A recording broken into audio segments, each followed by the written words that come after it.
మామా ఒళ్ళు ఎక్కువ నొప్పులు కొనద్యా ఈ రోజు ఎక్కువ పని చేసానా మందాగదాం పదా. అటని ఏం పని చేసేసినావు? తెల్లారి నుంచి తాగుతానే ఉన్నా 5 నిమిషాలు గ్యాప్ వచ్చేసింది అందుకే.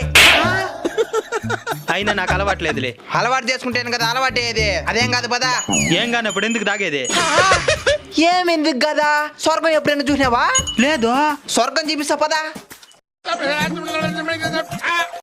అదెందుకా? భూమి గుండ్రం తిరుగుతుంది అంటారు కదా, ఎట తిరుగుతుంది అనుకుంటున్నావా? ఈ 3 సుక్కల వల్లే. మాలాంటి వాళ్ళే లేకపోతే ఈ భూమి తిరిగదే ఆగిపోతుంది. అవునా? నేను ఇంకా రేపు నువ్వు చస్తే ఈ భూమిలోనే కదా బూడ్చేదా. అందుకే రేపటి కోసం ఇప్పటి నుంచే దాచిపెట్టినావు అనుకుంటున్నానులే.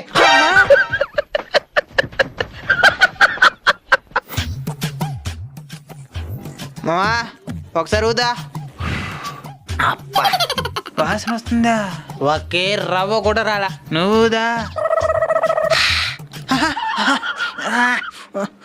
ఓకే.